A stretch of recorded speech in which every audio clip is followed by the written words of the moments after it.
Halo, selamat datang di podcast perdana Anak HI. Di sini. Oke. Perkenalkan, gue Matthew dan Saya Juan. di podcast Anak HI ini kita akan membahas mengenai berbagai macam isu hubungan internasional, mulai dari isu yang rumit sampai yang simple bakal kita kupas tuntas di podcast Anak HI. Nah, buat topik pertama kita hari ini adalah negosiasi, yang gue rasa sih paling mendasar ya untuk lo kuasai atau minimal lo tahu deh kalau lo jadi anak HI. Tapi apa sih sebenarnya negosiasi itu? Nah, jadi negosiasi itu adalah alat untuk mencegah, mengatasi, atau menyelesaikan suatu konflik yang disebabkan oleh perbedaan pandangan atau posisi antara beberapa pihak atau mentransformasi dari konflik ke hubungan yang kooperatif. Kalau itu tekstur banget ya, Ju. Kayaknya lebih enak kalau kita bahas negosiasi ini pakai studi kasus, ya nggak sih? Nah, betul banget tuh. Ingat gak sih kasus yang tahun-tahun kemarin yang ngehit banget itu? Yang tentang denuklearisasi Korea Utara. Nah, di situ kan pasti ada proses negosiasi panjang dari AS dan Korea Utara. Menarik tuh. Bisa-bisa kayak ini kita pakai kasus denuklearisasi Korea Utara. Nah, cuman karena di podcast anak ini kita nggak bakalan bahas sendiri. Berdua gitu maksudnya. Karena kita nggak ngerti ya, Ju. Makanya hari ini tuh kita kedatangan 3 teman kita dari HI untuk bantuin kita ngebahas tuntas soal kasus denuklearisasi di Korea Utara tadi. Nah iya, jadi kita hari ini kedatangan 3 temen gua dan Matthew, yaitu Carol, Dinda, dan Tricia. Boleh-boleh. On Halo, mic, on mic. hai. Halo, halo. Nah, kita langsung bahas aja Halo. kali ya. Oke. Ju, ada pertanyaan nggak nih? Pertanyaan pertama dari lu. Gue kasih. Oke, nah pastinya di setiap konflik itu ada yang menyebabkan atau latar belakang masalah dari konflik ini. Jadi gimana sih kasus isu nuklir di Korea Utara ini bisa terjadi? Ya, jadi kan kita sering banget nih dengar kalau Koruto melakukan uji coba nuklir. Sebenarnya mereka pertama kali uji coba nuklir itu di tahun 1998. Sebelum uji coba pertamanya, mereka banyak dicurigain membangun reaktor nuklir secara rahasia. Seharusnya hal ini tuh nggak boleh dilakukan oleh Korut karena mereka masih terikat dengan NPT dan IAEA. Karena mereka dicurigai di tahun 1994, IAEA mau datang ke Korut untuk ngecek benar nggak sih mereka lagi membangun reaktor nuklir. Karena Korut menolak, otomatis pihak lain kayak AS yang ada di perjanjian itu juga merasa terancam dan curiga atas niatan Korut. Jadi di tahun 1994, ini adalah awal mulanya ada negosiasi antara Korut dan AS terkait isu denuklearisasi, dan awal mulanya konflik nuklir ini terjadi. Jadi negosiasi yang berjalan itu dinamakan dengan Agreed Framework. Intinya adalah si AS minta Korut untuk denuklearisasi dengan Korutnya diberikan imbalan, tapi pada akhirnya negosiasi ini gagal karena dari kedua belah pihak pada nggak menjalankan kesepakatan yang sudah disetujui. Iya, nah terus di tahun 2003 di negosiasi Six Party Talks itu Korut secara resmi mengundurkan diri dari NPT dan IAEA. Six Party Talks itu dihadiri Korut, AS, Tiongkok, Korsel, Jepang, sama Rusia. Sebenarnya sama aja sih tujuannya kayak Agreed Framework tadi, yaitu minta Korut untuk denuklearisasi. Tapi di tahun 2009, Korut uji coba dan terkait hal ini mereka dapat sanksi dari DKPBB berupa embargo senjata dan melarang ekspor impor. Tapi Korut malah menanggapi hal ini dengan dia mundur diri dari Six Party Talks. Jadi negosiasinya gagal. Oh, terus kalau nggak salah pada tahun 2009 itu masih di Korea Utara masih dipimpin oleh Kim Jong Il. Tapi pada tahun 2011 digantikan oleh anaknya yang sekarang kita kenal yaitu Kim Jong Un. Nah, kalau itu ngaruh nggak sih sebenarnya pergantian kepemimpinan ini ke konflik nuklir ini? Nah, iya, jadi hal penting lain yang perlu kita tahu adalah pergantian pemimpin Korut dari Kim Jong Il ke anaknya Kim Jong Un di tahun 2011. Kim Jong Un kan sekarang dikenal sebagai Supreme Leader Korea Utara. Hal ini mempengaruhi keagresifan Korut dalam pengembangan nuklir dan uji coba nuklirnya jadi semakin signifikan. Jadi konflik ini terus berlanjut sampai di tahun 2018, sampai pada akhirnya Korut menunjukkan keinginan untuk melakukan hubungan diplomatik dengan AS terkait denuklearisasi. Negosiasi ini dikenal sebagai the 2018 North Korea United States Singapore Summit. Jadi intinya sebelum 2018 negosiasi antara AS dan Korut itu dianggap gagal karena kedua pihak pada nggak memenuhi kesepakatan yang sudah disetujui. Itu sih. Waduh, sayang banget ya. Kayak berarti setiap omongan-omongan yang di sebelum-sebelum tahun 2018 ini dianggap gagal ya. Nah, tapi kalau setahu aku nih ya, di negosiasi tahun 2018 itu tuh awalnya nih ya, karena si Korea Utara ini ikut Winter Olympics-nya di Korea Selatan. Sehingga kayak dia tuh somehow bisa jadi ketemuan kan sama Amerika gara-gara ikut Winter Olympic di apa namanya Korea Selatan ini. Bener nggak sih itu? Iya, betul banget sebenarnya. Jadi karena sebelumnya ada berbincangan dengan AS soal negosiasi untuk denuclearisasi di semenanjung Korea. Nah, Kim Jong Il itu sempat ketemu sama Korea Selatan di bulan April setelah emang berpartisipasi di Olimpiade yang disebutin tadi. Nah, ketemuannya itu di desa yang namanya Panmunjom, yang jadi kemudian tempat perbatasan antara Korea dan Korsel. Nah, dari pertemuan itu, salah satu pejabat senior dari Korea Selatan nyampein pesan dari Kim Jong Un buat Amerika Serikat itu. Isi urusannya itu terkait komitmen Korut untuk menyelesaikan proses denuklearisasi di Korea Utara lewat pertemuan dengan AS. Nah, dari pesan tersebut, kemudian Trump tuh merespon dengan menerima undangan dari Kim Jong Un tersebut dan menetapkan tanggal pertemuannya. Tapi waktu itu tuh ditentuinnya tanggal 12 Juni 2018. Oh iya, yang 12 Juni 2018 itu yang dikenal sebagai Singapore Summit. Tapi kenapa sih Amerika Serikat dan Korea Utara memilih Singapura sebagai lokasi ketemuannya? Nah, ini karena posisi negara Singapura itu dianggap aman dan juga netral. Terus si Singapura ini punya hubungan baik dengan AS sama Korutnya. Bahkan Korut sendiri punya kantor kedutaan besar di Singapura yang nggak dimiliki sama banyak negara lain. Nggak cuma itu, Singapura juga udah lama ngelakuin kerjasama bisnis dengan kedua negara, jadi akhirnya dia kepilih sebagai tempat untuk negosiasi. Juga si Singapura ini punya peraturan yang ketat tentang protes dan sebagainya, sehingga minim resiko terjadi demo atas kedatangan Kim Jong Un maupun Trump itu ke Singapura.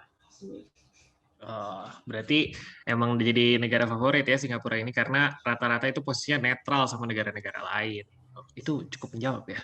Nah, tapi yang aku tahu nih, bukannya di bulan 1 bulan kalau nggak salah 1 bulan sebelum pertemuan di bulan Juni itu sama Donald Trump itu si pertemuan ini sempat di cancel lewat surat gitu ke Kim Jong Un. Gue nggak tahu karena apanya, cuman itu cukup menarik nih kayak 1 bulan sebelum acara di cancel gitu. Itu kenapa ya?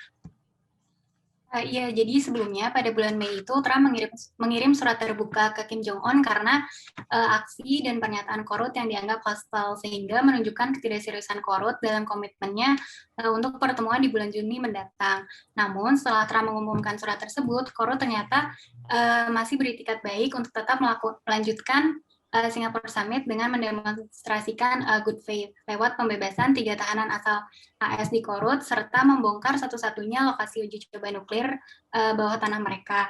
Alhasil Singapore Summit di bulan Juni itu tetap dilaksanakan.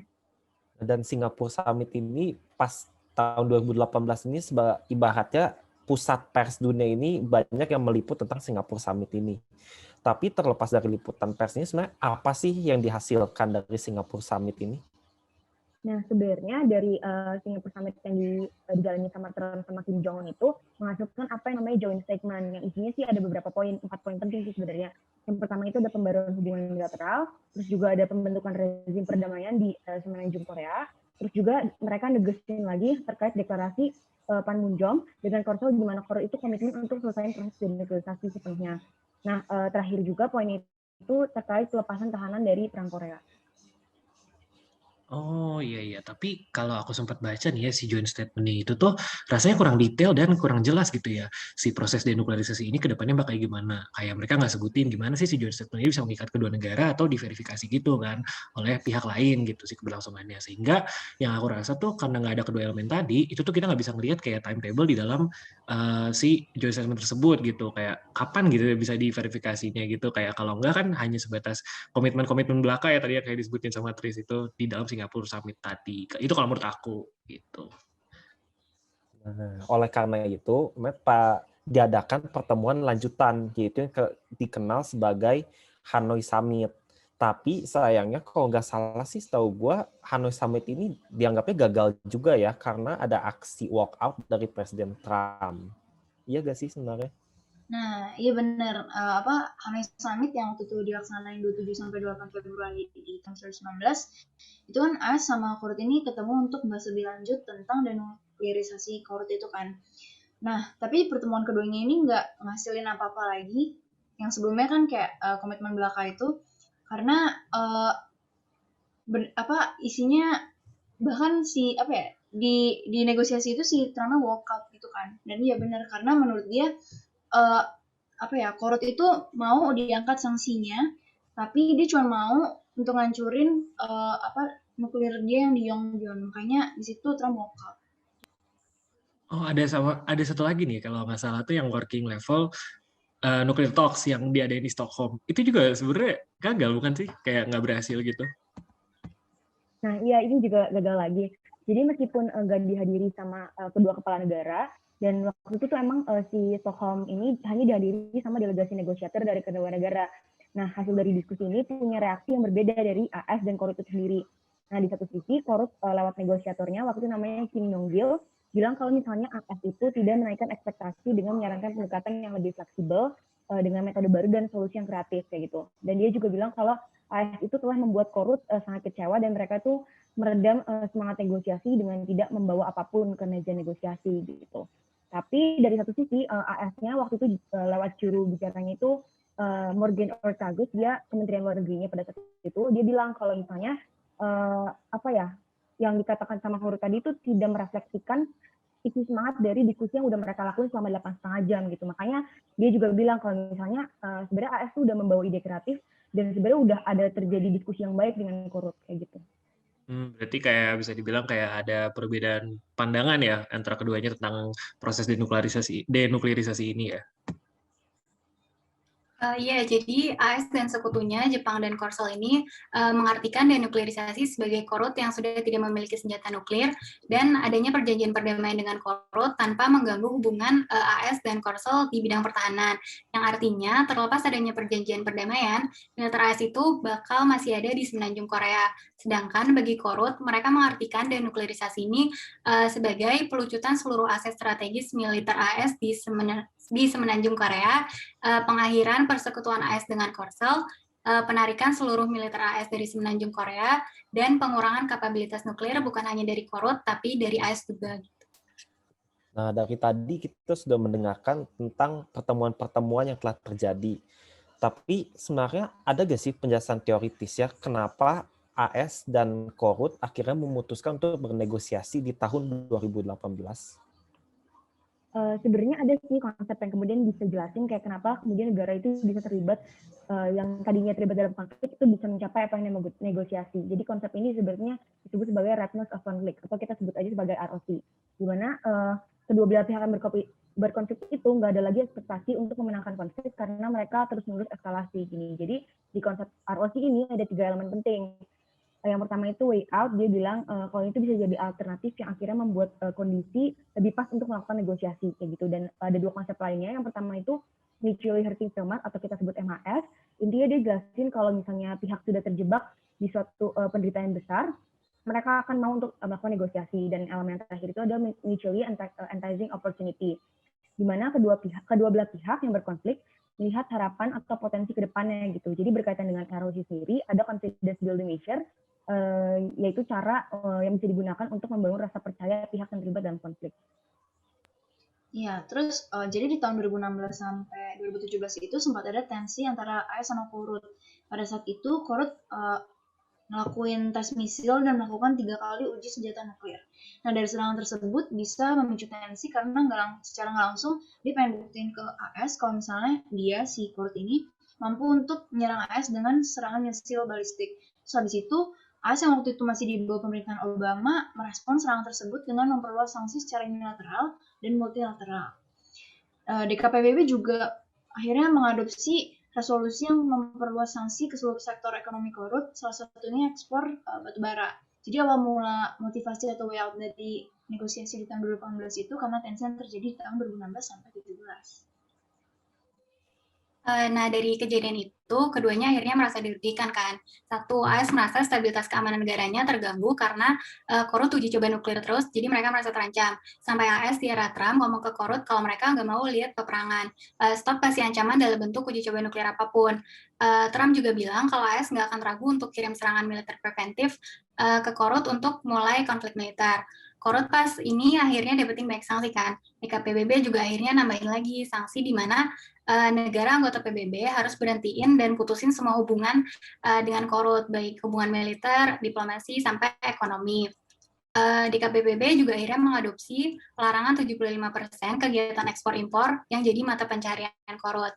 AS juga merespon lagi dengan mendorong negara-negara untuk ngurangin dan hapusin hubungan dengan Korut. Terus udah kayak gini kondisinya, dua-duanya jadi rugi. Di sini AS dan Korut udah mencapai di titik mutually hurting stalemate. Dua-duanya jadi menderita karena keamanan dan stabilitas AS dan Korut jadi terganggu, sehingga kondisi ini mendorong keduanya untuk meredam tensi yang ada. Setelah itu akhirnya muncul motivasi untuk negosiasi ulang di tahun 2018-2019.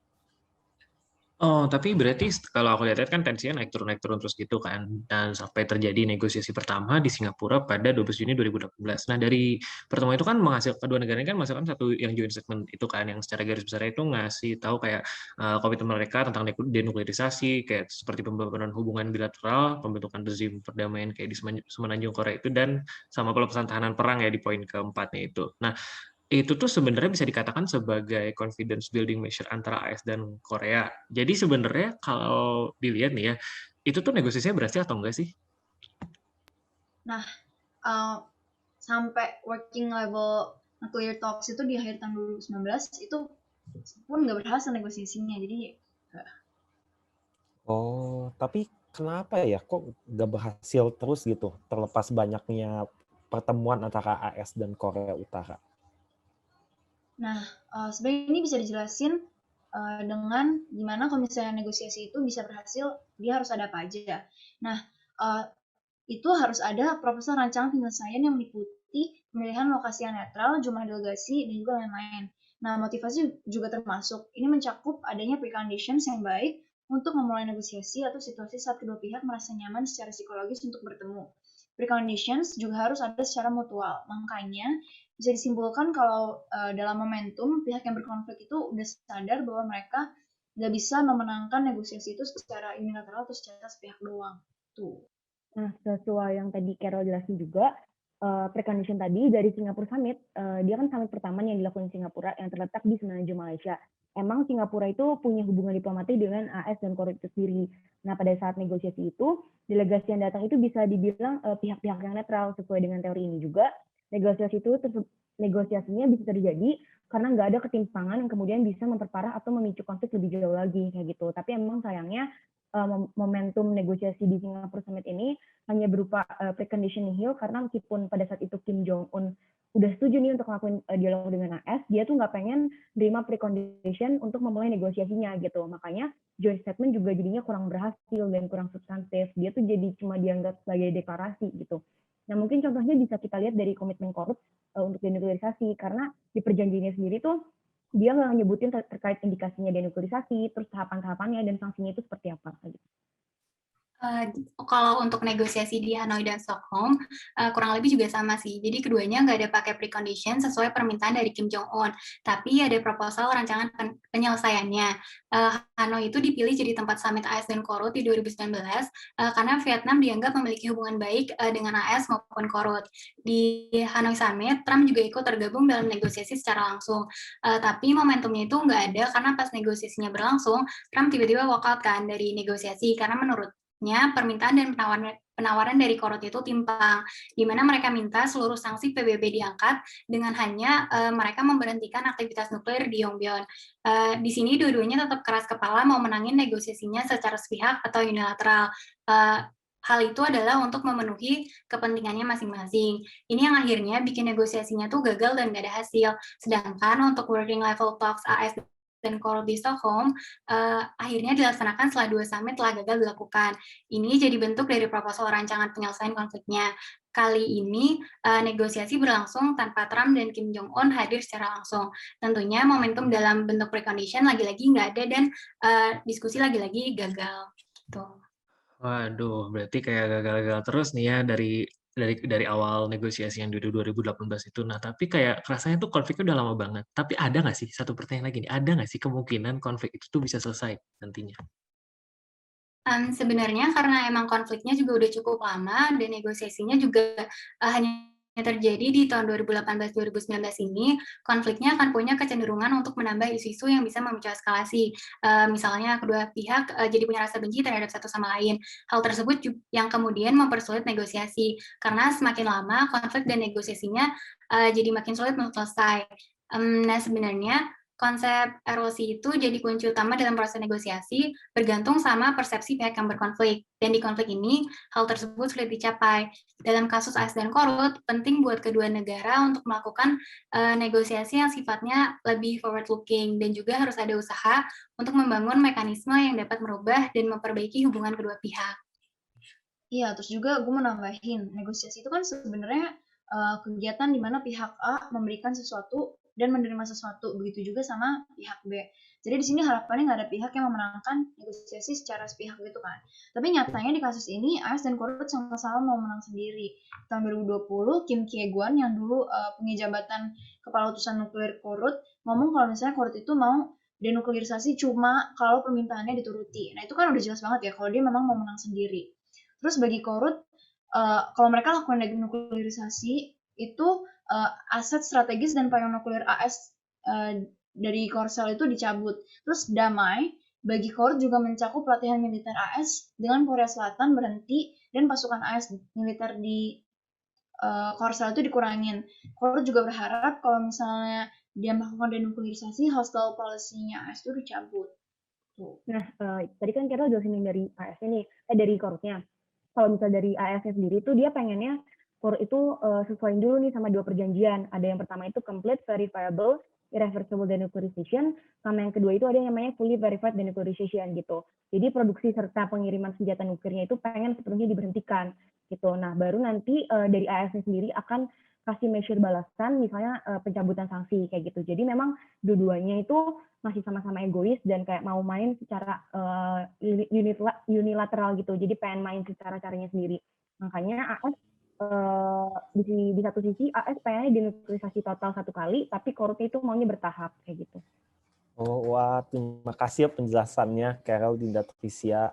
Gak salah nih, Matt, kita ngundang mereka. Betul. Terus kalau bisa disimpulkan, sebenarnya kegagalan pertemuan-pertemuan antara AS dan Korea Utara seperti Singapore Summit, Hanoi Summit, Working Level Nuclear Talks itu gagal adalah jika kita melihat dari segi teoritis, keberhasilan dari suatu negosiasi memerlukan adanya precondition yang baik untuk memulai negosiasi seperti yang sudah dijelaskan sebelumnya. Benar. Kayak ya bisa dilihat lah kayak si Kim Jong Un sendiri tuh nolak adanya precondition secara terus-menerus dan adanya aksi walkout dari Presiden Trump waktu di Hanoi Summit. Ya, jadi semoganya sih ya ke depannya itu kita bisa lihat pertemuan lagi antara AS dan North Korea yang dimana bisa ketemu nih jalan tengahnya sama-sama ngurangin rasa egoisnya gitu. Jadi supaya negosiasinya bisa berjalan dengan baik, ya nggak sih Ju? Pusing gitu ya liatnya ya. Mereka berdua ribut-ribut terus. Oke, jadi itu dia episode perdana dari podcast ini di sini Anak HI. Terima kasih teman-teman yang sudah menyaksikan. Sampai jumpa, sampai ketemu di podcast berikutnya. Dadah. Dadah.